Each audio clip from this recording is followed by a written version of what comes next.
community. You have to take a different approach. So. And last, the CDs will be distributed in West Liberty, Waterloo, Cedar Rapids, Council Bluff, Red Oak, Columbus Junction, and Des Moines, and other parts of the state as well. And then we're also in the process, this was actually started before the radio program started, but the evaluation process. We did 150 interviews before the radio program aired back in October. The first set of interviews were done on September 18th at the Latino Heritage Festival here in Des Moines. And we are in the process of doing the next 150, so we actually did a couple of them last Saturday in Waterloo at Cinco de Mayo event that took place. And we're continuing that, so we have a couple more to go. And then after the radio program is off air, we're going to do another 150. And then we're going to be doing a total of 25 in-depth interviews, and those will be a little bit longer, probably about an hour, hour and a half. And we'll be talking to women that actually listen to the radio program on air. So these will be, even though it's only 25, it will give us a lot of good, rich data and information, qualitative data that we can use to go ahead and talk about the Latino community here in Iowa. So we hope that we will have great results. We've had great results so far. We've gotten a lot of feedback, a lot of comments, questions. We've also gotten a lot of feedback on how we can change a lot of what we're doing to make a project better for the future. And so that has been really, really helpful. So you're probably wondering, okay, how does this impact me? How does this affect me? Why am I listening to this? Why does it affect me? And I think, as was previously mentioned, it affects all of us. The Latino population in Iowa is changing. We're here, we're present, we're going to be here.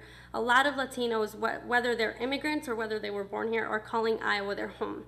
And whatever job you're whatever job you're doing, you're going to somehow be impacted by this. And you need to consider all of these issues that we've talked about. Culture, religion, immigration status, all of this will affect us. So thank you for listening to us, and we are open to questions.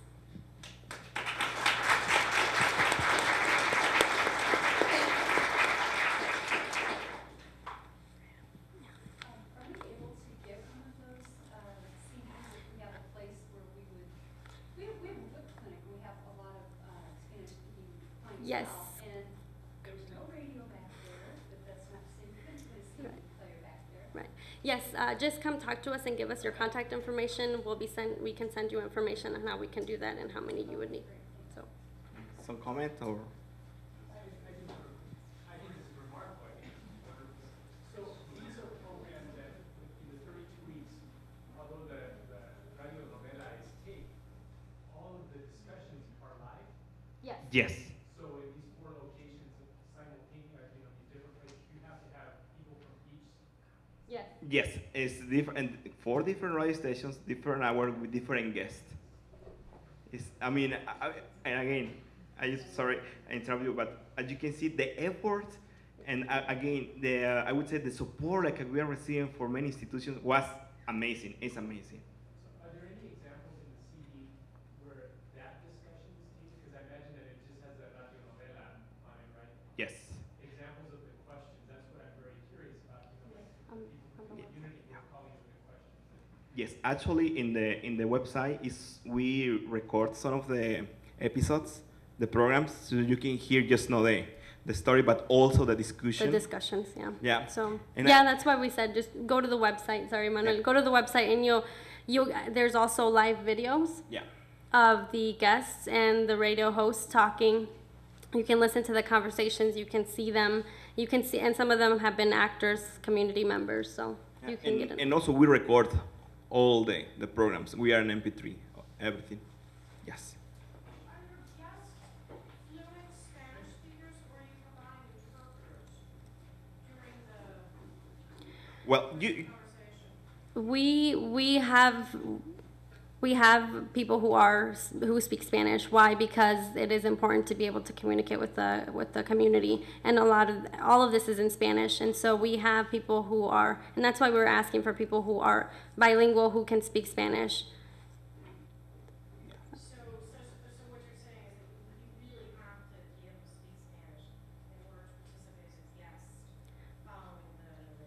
I mean, if it's something really where we have a healthcare provider, for example, that they're talking about family planning methods and we're not able to get a community member that can speak Spanish, we would have an interpreter. But as you can probably see, just imagine having it in the radio station and, you know, whatever area they're in, you already have enough equipment in there and then someone else. And so we really have aimed for having people who speak Spanish and who have the information and who can provide this to the community. Does that answer your question? Okay. Yes, go ahead. Tell me about your evaluation process a little bit more, if you can, please, and how you will measure whether or not unintended pregnancy was actually reduced as a result of the program. Okay. Well, I hope I answer your question. The reason that we're doing 150 interviews before, during, and after the radio program is to assess whether women were listening to it, whether they liked it, what they're thinking about it, whether it changed their perceptions, whether it changed their attitude, values, knowledge about family planning and unintended pregnancies. And that is another reason why we're also doing the in-depth interviews, is because these interviews will be done with women that have listened to the program on air while it was airing. And just to get an idea, and like I said, those will be a little bit longer. They'll include information. They'll include a lot of theory-based questions to see if their knowledge, perceptions, attitudes have changed about, you know, for example, you could have a woman that's like, I don't really care, I don't really want to know about family planning, or, you know, there was a barrier, a communication issue with their partner. And maybe after they've listened to the radio program, they have an idea of how to go ahead and communicate and break down that barrier with their partner. And they get an idea from these episodes and they say, oh, I can also try that. Okay, let me try it. And then they tell us about it in the interviews. That's sort of what we're hoping for, and that's hopefully what we can get. I don't know if that answers your question enough in detail. The other thing that's happening, because at least 17 out of 10 clinics, many of whom are represented in this room, are collecting the data that will also evaluate that. So the cards you've all voluntarily put out in your waiting list that's where we're going to get numbers, so that we'll know in the end whether what they've done has moved our numbers in 18 to 20 women. Same thing for there's a whole other episode that is on African radio stations, whole different scenario, and they went through the same process. So, so that you understand that those cards, how important those are, that they're in your waiting room, so people are filling them out, and we'll know not only about the dramas, but we'll also know about all the other things. Is it the hairstylist? Is it the work we're doing with pharmacy? All 5 of the programs. This is one of the 5 social marketing research projects that BioInitiative is doing, and we thought that you'd be really interested. So you got some sense of those cards in your waiting room are producing the numbers that we'll be able to share with not only the Iowa community, but the whole nation, and share with all. Well, if there's no more questions, thank you, Thank everybody. you very much.